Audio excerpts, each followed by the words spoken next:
સુરત શહેરના ring road ખાતે આવેલા આંબેડકર શોપિંગ સેન્ટર જર્જરિત થતા દૂર કરવાની ચાલી રહેલી કામગીરી વચ્ચે દુકાનદારો દ્વારા હાઈકોર્ટમાં દાદ મંગાઈ હતી અને હાઈકોર્ટ દ્વારા નીચલી કોર્ટમાં જવાનું કહેવાયું હોવા છતાં પણ સુરત મહાનગરપાલિકા દ્વારા ખોટી રીતે નોટિસો અપાઈ હોવાના દુકાનદારોએ આજે આક્ષેપ કરી જવાબ આપ્યો છે।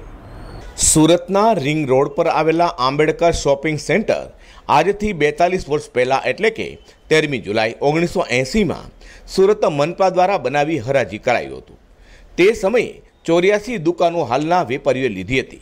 બાદમાં 2016માં રીડેવલપમેન્ટ ધારામાં જ બનાવી આપવા નક્કી પણ કરાયું હતું।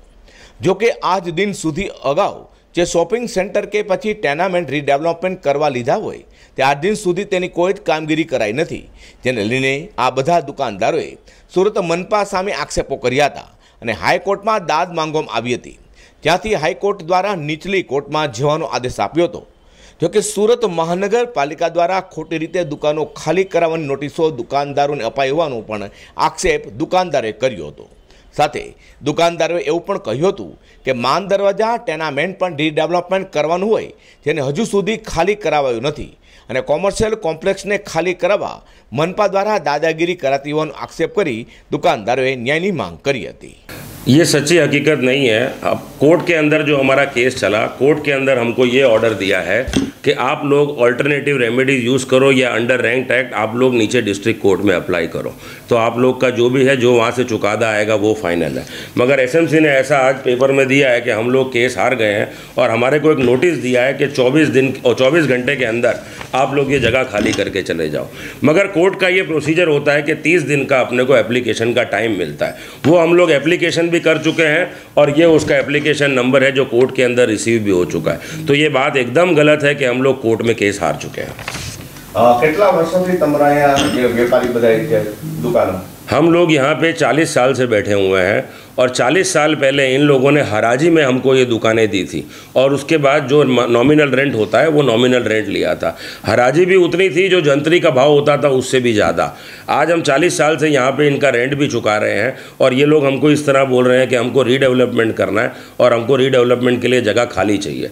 तो हम लोगों ने इनको ये बोला है कि हम रीडेवलपमेंट के 1% भी खिलाफ नहीं है, मगर हम सिर्फ इतना चाहते हैं कि रीडेवलपमेंट के अंदर जो आप दुकानों के सामने दुकानें देते हैं, घर के सामने घर देते हैं, वो हमारे को एक ट्राई पार्टी एग्रीमेंट बिल्डर के साथ करके दे दें और जिस दिन बिल्डर एग्रीमेंट कर दे और वो अपना काम चालू करे हम लोग आपको ये दुकानें दे देंगे रीडेवलपमेंट के लिए। दीपेश अनिल भाई शाह। दीपेश भाई તમારું શું કહેવું છે જે પ્રમાણે નિર્ણય જે આવ્યો છે? આમ કોર્પોરેશન આ જે પણ કરી રહી છે એ એકદમ અમાનવીય અભિગમ છે। સૌથી પહેલાં તો ટેનામેન્ટ રીડેવલપમેન્ટની વાત હતી અને એ લોકો એક એવું કોર્ટમાં ને બધી જગ્યાએ અપિયર કરી રહ્યા છે કે આ બિલ્ડિંગની સ્ટ્રક્ચર ખરાબ થઈ ગયું છે અને બિલ્ડિંગ તૂટી પડવાનું છે, જેનો અમે લોકોએ કોર્ટની અંદર હાઈકોર્ટમાં સ્ટ્રક્ચર રિપોર્ટ પણ આપેલો છે કે આ બિલ્ડિંગ્સને હજુ 25 વર્ષ કંઈ થાય એવું નથી। નંબર 1। નંબર 2, જો અમારું બિલ્ડિંગ તોડવામાં આવે તો અમારા બાજુમાં જ રાજકોટ નાગરિક સહકારી બેંક જે પણ આપેલી છે corporation same the way lease ઉપર, તો એને કેમ નોટિસની એ કેમ ખાલી કરવામાં નથી આવતું? નંબર 3 કે જ્યારે આ આખા ટેનામેન્ટની અંદર તમે જોશો 1968 આવેલા છે લોકો, તો એ બધામાંથી હજુ 10% પણ ખાલી નથી થયા। જો એ જે વસ્તુ તમારે મેઇન પર્પઝ છે કે ડીડેવલપમેન્ટ કરવું, તો એ જ્યારે ખાલી નથી થયું તો અમને શા માટે પછી આટલું બધું પ્રેશર કરવામાં આવે? પાછળનું કારણ શું હોઈ શકે છે કે આ જે ફંડની જે તમારી મિલકત છે જેમાં તમે 40 વર્ષથી છો દુકાનદાર, એ ફંડ જ કેમ ખાલી કરવામાં આવે? એ ક્લિયર વિઝન છે ને કે જ્યાં સુધી એ લોકો અમને ખાલી નહીં કરાવે ત્યાં સુધી એ લોકોને FSI નહીં મળે ને ત્યાં સુધી એ લોકોને કોઈ મોટો લાભ નહીં મળે।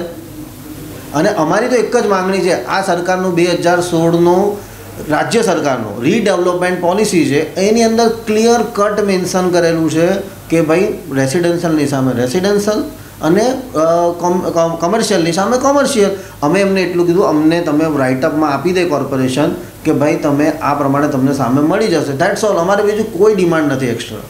ધર્મેન્દ્ર માટલીવાલા, હું એડવોકેટ છું। અચ્છા ધર્મેન્દ્રભાઈ, શું કહેવા માંગો છો જે પ્રમાણે જે હકીકત સાચી શું છે? કોર્પોરેશન એકદમ ભ્રામક વાત ઉપજાવી રહેલી છે। અમારી સામે હાઈકોર્ટે કોઈ એવો ઓર્ડર પાસ નથી કરેલો। હાઈકોર્ટે જે ઓર્ડર કરેલો છે તે એમનું કહેવું છે કે ભાઈ તમે નીચે ડિસ્ટ્રિક્ટ કોર્ટમાં અપીલ કરો અથવા તો પછી તમે હાઈકોર્ટમાં ઉપલી બેન્ચમાં જાઓ। તો તો અમે ઉપલી બેન્ચમાં ગયા છીએ, ત્યાં અમારો નંબર પણ પડી ગયો છે. અને અમે એવું નથી કહેતા કે અમારે લડવું જ છે. રીડેવલપમેન્ટ કરે તો શહેરનો વિકાસ થાય, અને શહેરનો વિકાસ થાય એમાં અમારું પણ હિત છે. અને અમને ફક્ત અમારી જ્યાં દુકાન છે, જ્યાં ઓફિસ છે, તે ઓફિસ કે દુકાન અમને આપવામાં આવે, બસ અમારી આટલી ડિમાન્ડ છે. મારું કહેવાનું એ છે કે આ ફક્ત 84 દુકાનો નથી, પરંતુ આની પછાડી 1000 માણસનું પોષણ થાય છે.